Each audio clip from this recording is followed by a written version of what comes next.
Hello dears, കഴിഞ്ഞ ക്ലാസ്സിൽ നമ്മൾ ഫാക്ടേഴ്സ് അഫക്റ്റിംഗ് ഡിമാൻഡ് അല്ലെങ്കിൽ ഡിറ്റർമിനൻസ് ഓഫ് ഡിമാൻഡ് എന്നുള്ളതായിരുന്നു ഡിസ്കസ് ചെയ്തുകൊണ്ടിരിക്കുന്നത്. ഇന്ന് നമ്മൾ ഡിസ്കസ് ചെയ്യാൻ ഉദ്ദേശിക്കുന്നത് ഡിമാൻഡ് ഫങ്ഷൻ എന്താണെന്ന് നോക്കാം. ഡിമാൻഡ് ഫങ്ഷൻ എന്ന് പറയുന്നത് നമ്മൾ ഓൾറെഡി പഠിച്ചിട്ടുണ്ടായിരുന്നു. എന്ത് factors affecting demand for a commodity, ഒരു കമ്മോഡിറ്റിയുടെ ഡിമാൻഡിനെ അഫക്റ്റ് ചെയ്യുന്ന ഒരുപാട് ഫാക്ടേഴ്സ് പഠിച്ചിട്ടുണ്ടായിരുന്നു.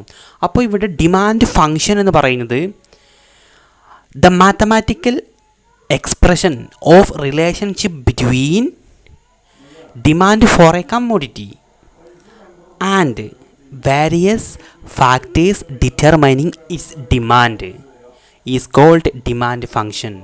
അതായത് ഒരു കമ്മോഡിറ്റിയുടെ ഡിമാൻഡും അതുപോലെ തന്നെ അതിനെ തീരുമാനിക്കുന്ന അല്ലെങ്കിൽ ഡിറ്റർമിൻ ചെയ്യുന്ന വ്യത്യസ്ത ഫാക്ടേഴ്സുകളും തമ്മിലുള്ള റിലേഷൻഷിപ്പ് മാത്തമാറ്റിക്കലി എക്സ്പ്രസ് ചെയ്യിക്കുന്നതാകുന്നു എന്ന് പറയുന്നത് ഈ ഒരു ഡിമാൻഡ് ഫങ്ഷൻ എന്ന് പറയുന്നത്. അതുകൊണ്ട് തന്നെ ഈ ഒരു ഡിമാൻഡ് ഫങ്ഷൻ നമ്മൾ റെപ്രസെൻറ്റ് ചെയ്യുക അല്ലെങ്കിൽ അത് എഴുതുക എങ്ങനെ വെച്ചിട്ടുണ്ടെങ്കിൽ D is equal to F into P comma Y comma T comma P S comma U. അതായത് D is equal to F into P comma Y comma T comma P S comma U. അതായത് ഇവിടെ അർത്ഥമാക്കുന്നത് D എന്ന് പറയുന്നത് quantity demand. D is equal to quantity demand. അതുപോലെ F എന്ന് പറയുന്നത് function of, P എന്ന് പറയുന്നത് price of a commodity, Y എന്ന് പറയുന്നത് ഇൻകം ഓഫ് കൺസ്യൂമേഴ്സ്, ടി എന്ന് പറയുന്നത് taste and preferences, P S എന്ന് പറയുന്നത് പ്രൈസ് ഓഫ് സബ്സ്റ്റിറ്റ്യൂട്ട് ഗുഡ്സ്, അതുപോലെ ലാസ്റ്റ് യു എന്ന് പറയുന്നത് അതർ ഫാക്ടേഴ്സ്. അപ്പോൾ ഇവിടെ ഈ ഒരു ഡിമാൻഡ് ഫങ്ഷൻ എന്ന് പറയുന്നത് എന്താണ്? Function of price, income, taste and preference, price of substitute goods and other factors. അതാകുന്നു എന്ത് പറയുന്നത്? ഡിമാൻഡ് ഫങ്ഷൻ എന്ന് പറയുന്നത്.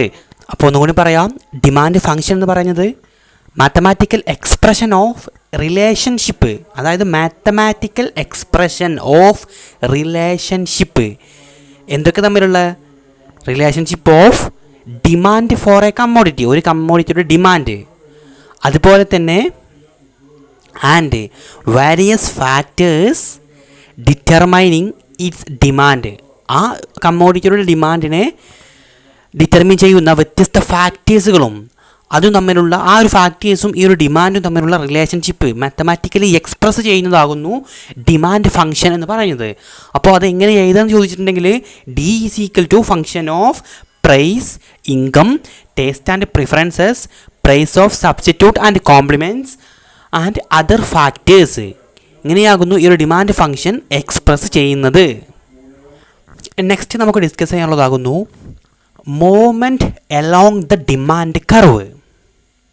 Movement along the demand curve, demand കർവിലൂടെയുള്ള മൂവ്മെൻറ്റ്, അതായത് extension and contraction of demand, extension or expansion, അതുപോലെ തന്നെ and contraction of demand. അപ്പോൾ എന്താണ് movement along the demand curve എന്ന് നമുക്ക് നോക്കാം. അതായത് നമ്മൾ ഓൾറെഡി ഡിമാൻഡ് കർവ് പഠിച്ചിട്ടുണ്ടായിരുന്നു, അവിടെയുള്ള എക്സ്റ്റൻഷനും അതുപോലെ തന്നെ കോൺട്രാക്ഷനും അതാണ് പറയാൻ പോകുന്നത്. അപ്പോൾ change in demand due to change in price only, other factors remain constant is called movement along the demand curve. അതായത് ചേഞ്ച് ഇൻ ഡിമാൻഡിൽ മാറ്റം വരും. എങ്ങനെ? ഡ്യൂ ടു, കാരണമായിട്ട്. എങ്ങനെ? ചേഞ്ച് ഇൻ പ്രൈസ് ഓൺലി, പ്രൈസിൽ മാത്രം, മറ്റു ഫാക്ടേഴ്സൊക്കെ കോൺസ്റ്റൻ്റ് ആണ്. അതായത് ഡിമാൻഡിനെ ഡിറ്റർമിൻ ചെയ്യുന്ന മറ്റൊരുപാട് ഫാക്ടേഴ്സ് നമ്മൾ പഠിച്ചിട്ടുണ്ട്, അതൊന്നും ഇവിടെ നോക്കേണ്ട. പ്രൈസ് മാത്രം. പ്രൈസ് എന്താണ്? പ്രൈസ് മാത്രം, അല്ലെങ്കിൽ പ്രൈസിലുള്ള ചേഞ്ച് കാരണമായിട്ട് ഡിമാൻഡിൽ എന്തെങ്കിലും ചേഞ്ച് അല്ലെങ്കിൽ വ്യത്യാസം ഉണ്ട് എങ്കിൽ അതിനെയാവും എന്ന് പറയുന്നത് movement along the demand curve എന്ന് പറയുന്നത്. അതായത് പ്രൈസ് കൂടുമ്പോൾ ഡിമാൻഡിൽ എന്തെങ്കിലും മാറ്റമുണ്ടോ, അതുപോലെ തന്നെ പ്രൈസ് കുറയുമ്പോൾ ഡിമാൻഡിൽ എന്തെങ്കിലും മാറ്റമുണ്ടോ, അതാണ് എന്ത് പറയുന്നത് movement along the demand curve. നിങ്ങൾക്ക് അറിയുണ്ടാവും പ്രൈസ് കൂടുമ്പോൾ സ്വാഭാവികമായിട്ട് എന്ത് ചെയ്യും, ഡിമാൻഡ് കുറയും. അതുപോലെ തന്നെ പ്രൈസ് കുറയുമ്പം ഒരു ഗുഡ്സിൻ്റെ അല്ലെങ്കിൽ ഒരു കമ്മോഡിറ്റിയുടെ പ്രൈസ് കുറയുമ്പോൾ ഡിമാൻഡ് എന്ത് ചെയ്യും, കൂടും. അതാണ് ഇതിൽ പറയുന്നത്. ആ ഒരു ചേഞ്ച് ആകുന്നു movement along the demand curve അല്ലെങ്കിൽ extension and contraction of demand എന്നതിൽ പറയുന്നത്. അപ്പോൾ ഈ ഒരു change in demand due to change in price only, അതായത് പ്രൈസിൽ മാത്രം മാറ്റം വരുന്നത് കൊണ്ട് ഡിമാൻഡിലുണ്ടാകുന്ന ചേഞ്ച് അതാകുന്നു movement along the demand curve എന്ന് പറയുന്നത്. ഇപ്പോൾ നിങ്ങൾക്കൊരു സാധാരണ ഒരു എക്സാമ്പിൾ പറയുകയാണെങ്കിൽ ഒന്നും കൂടെ മനസ്സിലാവും. ഇപ്പോൾ ഫോർ എക്സാമ്പിൾ ഒരു ഓറഞ്ചിൻ്റെ വില കൂടുകയാണെങ്കിൽ സ്വാഭാവികമായിട്ടും അത് പർച്ചേസ് ചെയ്യുന്നത് എന്ത് ചെയ്യും, അതിൻ്റെ ഡിമാൻഡ് കുറക്കും. അതിൻ്റെ ക്വാണ്ടിറ്റി ഡിമാൻഡിൽ അത് പർച്ചേസ് ചെയ്യുന്നത് കുറക്കും. ഇനി നേരെ മറിച്ച് ഓറഞ്ചിൻ്റെ വില കുറക്കുകയാണെങ്കിൽ ഒരു 20 രൂപയ്ക്ക് കിലോനാണെങ്കിൽ അതെന്ത് ചെയ്യും, അത് പർച്ചേസ് ചെയ്യുന്നത് ഡിമാൻഡ് എന്ത് ചെയ്യും, അതിന് കൂടും. അതാണ് ഈ പ്രൈസ് അതുപോലെ തന്നെ ഡിമാൻഡ് തമ്മിലുള്ള റിലേഷൻ പറയുന്നത്. ഒന്നും കൂടെ വ്യക്തമാവാൻ വേണ്ടിയിട്ട് പറഞ്ഞതാണ്, എക്സാമ്പിൾ പറഞ്ഞതാണ്. ഓറഞ്ച് എന്നല്ല അതുപോലെ ഏത് കമ്മോഡിറ്റി ആണെങ്കിലും അതിൻ്റെ വില കൂടുകയാണെങ്കിൽ എന്ത് ചെയ്യും, സ്വാഭാവികമായിട്ടും അതിൻ്റെ ഡിമാൻഡ് കുറയും. വില കുറയുകയാണെങ്കിൽ സ്വാഭാവികമായിട്ട് അതെല്ലാവരും വാങ്ങും. അതായത് ഡിമാൻഡ് എന്ത് ചെയ്യും, അതിന് കൂടും. അതാണ് അത് തമ്മിലുള്ള റിലേഷൻ പറയുന്നത്. അപ്പോൾ ഇനി ഈ ഒരു movement along demand curve may be extension or contraction of demand. അതായത് ഈ മൂവ്മെൻറ്റ് എലോങ് ഡിമാൻഡ് കർവ് എങ്ങനെ ആവാം, ഒന്നെങ്കിൽ എക്സ്റ്റെൻഷൻ ഓഫ് ഡിമാൻഡ് ആവാം, അല്ലെങ്കിൽ എന്താവും അതുപോലെ തന്നെ contraction of demand, extension and contraction of demand. അപ്പോൾ ഇവിടെ എക്സ്റ്റെൻഷൻ എന്ന് പറയുന്നത് increase in demand due to fall in price is called extension of demand. അതായത് വില കുറയുന്നത് കൊണ്ട് ഡിമാൻഡ് കൂടുകയാണെങ്കിൽ അതിന് വിളിക്കുന്ന പേരാണത് എക്സ്റ്റെൻഷൻ ഓഫ് ഡിമാൻഡ്. അപ്പോൾ നിങ്ങൾ ഇത്ര ഓർത്ത് വെക്കുക, എക്സ്റ്റെൻഷൻ ഓഫ് ഡിമാൻഡ് എന്ന് പറയുമ്പോൾ ഡിമാൻഡ് കൂടുകയാണെന്ത് എക്സ്റ്റെൻഷൻ ഓഫ് ഡിമാൻഡ്. എന്തുകൊണ്ട് ഡിമാൻഡ് കൂടുന്നത്, പ്രൈസ് കുറയുന്നത് കൊണ്ട് ഡിമാൻഡ് കൂടുന്നു. അതാണ് ഓർത്ത് വെക്കേണ്ടത്. അപ്പോൾ നിങ്ങൾ ഈ ഒരു പോയിന്റ് നിർബന്ധമായിട്ട് പഠിച്ചു വെക്കണം. What you mean by extension of demand ചോദിക്കുകയാണെങ്കിൽ എന്ത് പറയണം, ഇൻക്രീസ് ഇൻ ഡിമാൻഡ് ഇൻക്രീസ് ചെയ്യുന്നു, ഡിമാൻഡ് കൂടുന്നു. ഡ്യൂ ടു എന്ത് കാരണത്താൽ, ഡ്യൂ ടു ഫാൾ കുറയുന്നു, ഇൻ പ്രൈസിലുള്ള കുറവ്. അപ്പം പ്രൈസ് കുറയുന്നത് കൊണ്ട് ഡിമാൻഡ് കൂടുന്നു. അതാകുന്നു എന്ത് പറയുന്നത് എക്സ്റ്റെൻഷൻ ഓഫ് ഡിമാൻഡ് എന്ന് പറയുന്നത്. അതിന് നേരെ ഓപ്പോസിറ്റ് ആണെന്ത് കോൺട്രാക്ഷൻ ഓഫ് ഡിമാൻഡ് എന്ന് പറയുന്നത്. ഡിക്രീസ് ഇൻ ഡിമാൻഡ് കുറയുന്നു, ഡ്യൂ ടു എന്തുകൊണ്ട് റൈസ് ഇൻ പ്രൈസ് ഉയരുന്നത് കൊണ്ട്, അതായത് പ്രൈസ് കൂടിയത് കൊണ്ട് ഡിമാൻഡ് കുറയുന്നു. അതിന് വിളിക്കുന്ന പേരാണെന്ത് കോൺട്രാക്ഷൻ ഓഫ് ഡിമാൻഡ്. കൺസെപ്റ്റ് കിട്ടിയിട്ടുണ്ടാവും, എക്സ്റ്റൻഷനും അല്ലെങ്കിൽ എക്സ്പാൻഷനും അതങ്ങനെ പറയാം ഓഫ് ഡിമാൻഡ്, അതുപോലെ തന്നെ കോൺട്രാക്ഷൻ ഓഫ് ഡിമാൻഡ്. എക്സ്പാൻഷൻ അല്ലെങ്കിൽ എക്സ്റ്റൻഷൻ ഓഫ് ഡിമാൻഡ് എന്ന് പറയുന്നത് എന്താണ്, increase in demand. Extension of demand ചോദിക്കുകയാണെങ്കിൽ തന്നെ മനസ്സിലാക്കി വെക്കുക, ഇൻക്രീസ് ഇൻ ഡിമാൻഡ് എന്തുകൊണ്ട്, due to fall in price അല്ലെങ്കിൽ വില കുറഞ്ഞത് കൊണ്ട് ഡിമാൻഡ് കൂടി. അതുപോലെ കോൺട്രാക്ഷൻ ഓഫ് ഡിമാൻഡ് എന്ന് പറയുന്നത് എന്താണ്, കോൺട്രാക്ഷൻ എന്ന് പറയുമ്പോൾ ഇവിടെ ഡിക്രീസ് ഇൻ ഡിമാൻഡ് കുറയുന്നു, due to rise in price കൂടിയത് കൊണ്ട് ഡിമാൻഡ് കുറയുന്നു. അതാകുന്നു കോൺട്രാക്ഷൻ ഓഫ് ഡിമാൻഡ് എന്ന് പറയുന്നത്. അതുപോലെ വെരി ഇമ്പോർട്ടൻ്റ് ആയിട്ടുള്ളൊരു പോയിൻ്റാണ്, extension and contraction of demand results in movement on the same demand curve. അതായത് ഈ ഒരു എക്സ്റ്റൻഷനും അതുപോലെ തന്നെ കോൺട്രാക്ഷനും, ആ ഡിമാൻഡിൻ്റെ എക്സ്റ്റൻഷനും അതുപോലെ തന്നെ കോൺട്രാക്ഷനും അതിൻ്റെ ആ ഒരു മൂവ്മെൻറ്റ് സെയിം ഡിമാൻഡ് കർവിലാണ് എന്ത് ചെയ്യുന്നത് സൂചിപ്പിക്കുന്നത്. ഇതൊരു ലെക്ചർ ഇൻ കൊമേഴ്സ് അല്ലെങ്കിൽ അസിസ്റ്റൻറ്റ് പ്രൊഫസറിന് യോഗ്യതയുള്ള നെറ്റ് എക്സാമിനൊക്കെ ചോദിക്കുന്ന ഒരു ക്വസ്റ്റ്യനാണ്, വളരെ ഇമ്പോർട്ടൻ്റ് ആണ്. അതായത് സെയിം ഡിമാൻഡ് കർവിൽ രേഖപ്പെടുത്തുന്നത് എന്താണെന്ന് ചോദിച്ചാൽ എന്താണ്, extension and contraction of demand എന്നുള്ളതാണ്. കാരണം നമുക്ക് നെക്സ്റ്റ് പറയാനുണ്ട് increase and decrease of demand curve പറയാനുണ്ട്. ആ സമയത്ത് നിങ്ങൾക്ക് മനസ്സിലാവും എന്തുകൊണ്ടാണ് നിങ്ങൾക്ക് പറയാനുള്ളത്. അപ്പം ഇത്ര നിങ്ങൾ മനസ്സിലാക്കി വെക്കുക, സെയിം അതായത് ഒറ്റ ഡിമാൻഡ് കർവിൽ എക്സ്റ്റൻഷൻ സൂചിപ്പിക്കുന്നതാകുന്നു എന്ത് എക്സ്റ്റൻഷനും അതുപോലെ തന്നെ കോൺട്രാക്ഷനും. ഇപ്പോൾ നിങ്ങൾ കോളേജ് ലെക്ചറൊക്കെ ആയിട്ട് ഒരു പ്രൊഫഷൻ നേടണമെന്ന് ആഗ്രഹം വെച്ചിട്ടുള്ളവരുണ്ടാവാം, അങ്ങനെ ഒരു BBA എടുത്തവരൊക്കെ ഉണ്ടാവാം. അപ്പോൾ അവരൊക്കെ എന്ത് ചെയ്യുക, ഇപ്പോൾ തന്നെ പഠിച്ചു പോകുക, നല്ലപോലെ പഠിച്ചു പോവുക. ഇത് നിങ്ങൾക്ക് ഇനിയും ഹയർ സ്റ്റഡീസിന് പോകുമ്പോഴൊക്കെ എന്ത് ചെയ്യും, ആവശ്യമായിട്ട് വരും. അപ്പം ഇവിടെ നിങ്ങൾ പഠിച്ചു വെക്കേണ്ട പോയിന്റ് എന്ന് പറയുന്നത് എക്സ്റ്റൻഷനും കോൺട്രാക്ഷനും നിങ്ങൾ പഠിച്ചു കഴിഞ്ഞു. എക്സ്റ്റൻഷൻ എന്ന് പറയുമ്പം എക്സ്പാൻഷൻ ഓഫ് ഡിമാൻഡ് കൂടുകയാണ്, ഇൻക്രീസ് ഇൻ ഡിമാൻഡ്, പ്രൈസ് കുറയുന്നത് കൊണ്ട് ഡിമാൻഡ് കൂടുന്നതാണ് എന്ത്, extension of demand. Contraction of demand എന്ന് പറയുന്നത് ഡിക്രീസ് ഇൻ ഡിമാൻഡ്, പ്രൈസ് കൂടുന്നത് കൊണ്ട് ഡിമാൻഡ് കുറയുന്നതാണെന്ന് പറയുന്നത് കോൺട്രാക്ഷൻ ഓഫ് ഡിമാൻഡ് എന്ന് പറയുന്നത്. അപ്പോൾ അതിൽ ഈ ഒരു എക്സ്റ്റൻഷനും അതുപോലെ കോൺട്രാക്ഷനും സെയിം ഡിമാൻഡ് കർവിലാണ് സൂചിപ്പിക്കുന്നത്. ആ മൂവ്മെൻറ്റ് എന്ത് ചെയ്യാണ്, സെയിം ഡിമാൻഡ് കർവിലാണ് സൂചിപ്പിക്കുന്നത്. അതെന്ത് ചെയ്യുക, നിങ്ങൾ ഓർത്ത് വെക്കുക. അതുപോലെ next movement on the demand curve is also called change in quantity demand. ഈ ഒരു മൂവ്മെൻറ്റ് ഓൺ ഡിമാൻഡ് കർവിനെ വിളിക്കുന്ന മറ്റൊരു പേരാകുന്നു ചേഞ്ച് ഇൻ ക്വാണ്ടിറ്റി ഡിമാൻഡ് എന്നുള്ളത്.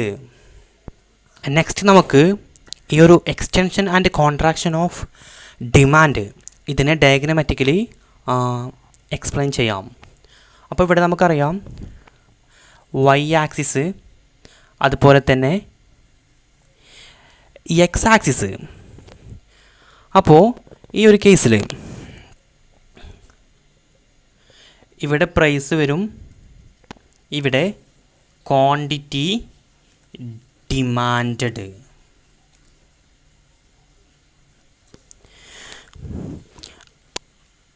P എന്ന പോയിൻ്റ് പ്രൈസിനെ സൂചിപ്പിക്കുന്നു.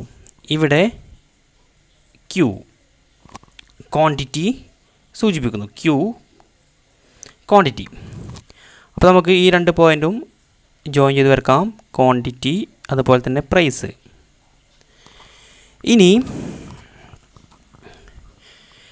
ഇവിടെ ഈ ഒരു പ്രൈസ് അതിൻ്റെ വില കുറക്കുകയാണെങ്കിൽ അല്ലെങ്കിൽ ഡിക്രീസ് ചെയ്യുകയാണെങ്കിൽ Pയിൽ നിന്ന് P1 അല്ലെങ്കിൽ P2 ഡിക്രീസ് ചെയ്യുകയാണെങ്കിൽ നമുക്കെന്താ ആദ്യം കുറയുന്നത് P2 ആയിട്ട് മാർക്ക് ചെയ്യാം. P2 പ്രൈസ് കുറയുന്നത് P2 കുറഞ്ഞതായിട്ട് കുറയുമ്പോൾ സ്വാഭാവികമായിട്ടും ഇവിടെ Q2 അതായത് ക്വാണ്ടിറ്റി ഡിമാൻഡ് എന്തായിട്ടുണ്ട്, Q2 വന്നിട്ടുണ്ട്. ക്വാണ്ടിറ്റി ഡിമാൻഡ് എന്ന് പറയുന്നത് Q2.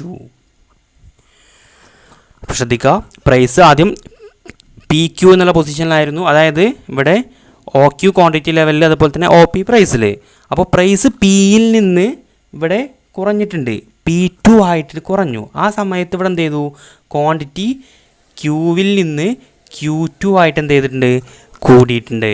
അതുപോലെ അടുത്ത കേസ്, നെക്സ്റ്റ് കേസ് പറയാണ്. ഇവിടെ നിങ്ങൾ ശ്രദ്ധിക്കുന്ന ഒരു പോയിൻ്റ് ഉണ്ട്, എപ്പോഴും പ്രൈസ് ഒള്ളി എന്നല്ല പറഞ്ഞത്. അതായത് മൂവ്മെൻറ്റ് എലോങ് ദ ഡിമാൻഡ് കർവിൽ നമ്മൾ പറഞ്ഞ എന്തായിരുന്നു, പ്രൈസിൽ മാത്രമുള്ള വ്യത്യാസം ഡിമാൻഡിൽ വ്യത്യാസം വരുന്നു.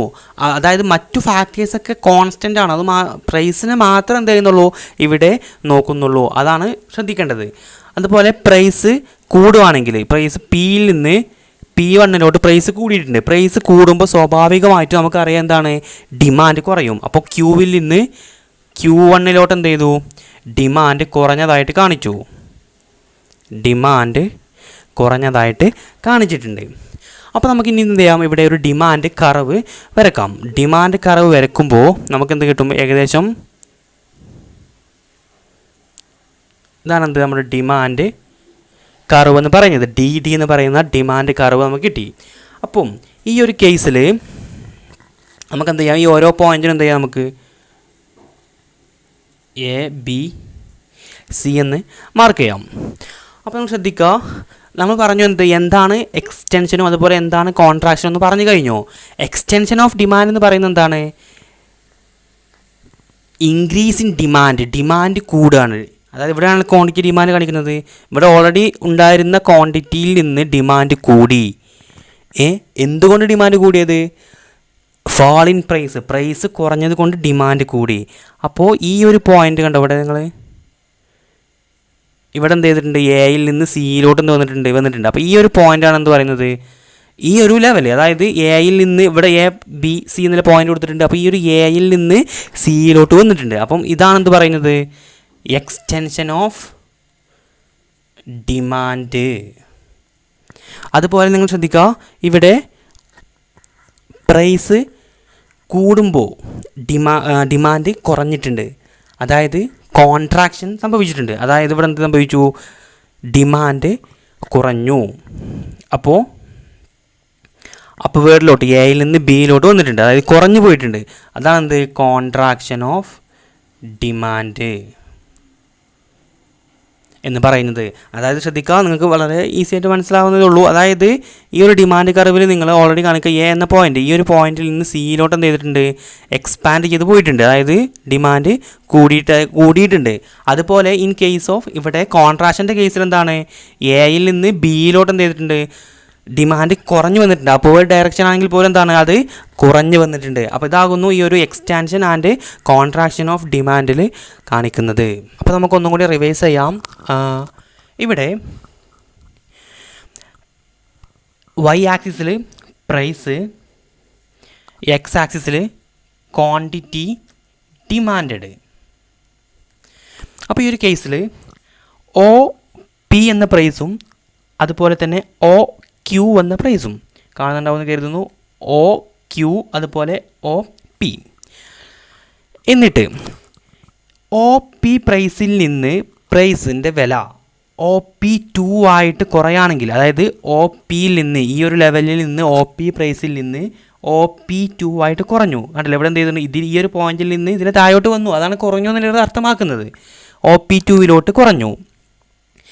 ഇങ്ങനെ കുറയുമ്പോൾ പ്രൈസ് കുറഞ്ഞു. നമുക്കറിയാം പ്രൈസ് കുറയുമ്പോൾ സ്വാഭാവികമായിട്ട് എന്ത് ചെയ്യും, ഡിമാൻഡ് കൂടും. പ്രൈസ് കുറയുമ്പോൾ ഡിമാൻഡ് കൂടും. അപ്പോൾ ഇവിടെ ഈ ഒ ക്യൂ അല്ലേ ലെവൽ ഉണ്ടായിരുന്നത്, ഒ ക്യൂ, അതായത് ഒ പി ലെവലായിരുന്നു, ഒ ക്യൂ ലെവലായിരുന്നു. ഒ പിയിൽ നിന്ന് പ്രൈസ് കുറഞ്ഞപ്പോൾ ഈ ഒരു ഒ ക്യൂ ലെവലിൽ എന്ത് ചെയ്തിട്ടുണ്ട്, ഒ ക്യൂ 2 അതായത് ഒ ക്യൂ 2 എന്ത് ചെയ്തിട്ടുണ്ട്, ഇവിടെ ഡിമാൻഡ് കൂടിയിട്ടുണ്ട്. ആ കേസിൽ നമ്മുടെ ഡിമാൻഡ് കർവിൽ ഒരു ഡൗൺവേർഡ് മൂവ്മെൻറ്റ് സംഭവിച്ചിട്ടുണ്ട്. അതായത് ഇവിടെ എയിൽ നിന്ന് സിയിലോട്ട് എന്ത് ചെയ്തിട്ടുണ്ട്, ഒരു ഡൗൺവേർഡ് മൂവ്മെൻറ്റ് സംഭവിച്ചിട്ടുണ്ട്. അതിന് പറയുന്ന പേരാണെന്ത്, എക്സ്റ്റൻഷൻ ഓഫ് ഡിമാൻഡ്. അതായത് ഡിമാൻഡ് കൂടി, അത് നിങ്ങൾ ഓർത്ത് വെച്ചാൽ മതി. എക്സ്റ്റൻഷൻ ഓഫ് ഡിമാൻഡ് എന്ന് പറയുമ്പോൾ ആ വേർഡ് തന്നെയുണ്ട്, എക്സ്പാൻഡ്, അതായത് എക്സ്റ്റൻഷൻ ഓഫ് ഡിമാൻഡ് എന്നുള്ളത് എന്ത് ചെയ്യുക, ഓർത്ത് വെക്കുക. അതുപോലെ നെക്സ്റ്റ് പറയുന്നത് പ്രൈസിൻ്റെ വില ഒ പി പ്രൈസിൽ നിന്ന് ഒ പി 1 ഇൻക്രീസ് ചെയ്തു. പ്രൈസിൻ്റെ വില ഒ പിയിൽ നിന്ന് ഒ പി 1 കൂടിയിട്ടുണ്ട്. ആ സമയത്ത് ഒ ക്യൂ ഉണ്ടായിരുന്ന പ്രൈസ് എന്ത് ചെയ്തു, ക്വാണ്ടിറ്റി ഡിമാൻഡ് എന്ത് ചെയ്തു, ഒ ക്യൂ 1 കുറഞ്ഞു പോയി. അതായത് ഒ ക്യൂ ഉണ്ടായിരുന്നത് ഒ ക്യൂ 1 കുറഞ്ഞു പോയിട്ടുണ്ട്. അതായത് ഡിമാൻഡ് കുറഞ്ഞു, പ്രൈസ് കൂടിയപ്പോൾ ഡിമാൻഡ് കുറഞ്ഞു. അതേ സമയത്ത് തന്നെ ഇവിടെ ഡിമാൻഡ് കർവ് ഡി കർവിൽ ഒരു മൂവ്മെൻറ്റ് അലോങ് ഡിമാൻഡ് കർവ് സംഭവിച്ചിട്ടുണ്ട്. നമ്മൾ പഠിക്കുന്നതല്ലേ. എന്താ ചോദിച്ചാൽ അപ്പ് വേർഡ് മൂവ്മെൻറ്റ് സംഭവിച്ചിട്ടുണ്ട്. എയിൽ നിന്ന് എ ബിയിലോട്ട് എന്ത് ചെയ്തു, A to B upward movement സംഭവിച്ചു. അതിനെ വിളിക്കുന്ന പേരാണെന്ത്, കോൺട്രാക്ഷൻ ഓഫ് ഡിമാൻഡ്. അതായത് ഡിമാൻഡ് കുറഞ്ഞു.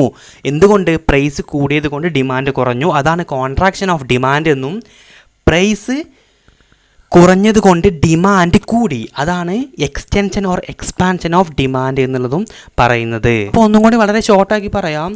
എക്സ്റ്റൻഷൻ ഓഫ് ഡിമാൻഡ് എന്ന് പറയുമ്പോൾ പ്രൈസ് കുറയുന്ന സമയത്ത് ക്വാണ്ടിറ്റി ഡിമാൻഡ് കൂടുന്നു, അപ്പോൾ ഉണ്ടാകുന്നത് എക്സ്റ്റൻഷൻ ഓഫ് ഡിമാൻഡ് എന്നും, പ്രൈസ് കൂടുമ്പോൾ ക്വാണ്ടിറ്റി ഡിമാൻഡ് കുറയുന്നു, അതാകുന്നു കോൺട്രാക്ഷൻ ഓഫ് ഡിമാൻഡ് എന്നും പറയുന്നത്. അപ്പോൾ ഇതാണ് കൺസെപ്റ്റ്, എക്സ്റ്റൻഷനും അതുപോലെ തന്നെ കോൺട്രാക്ഷൻ ഓഫ് ഡിമാൻഡ്.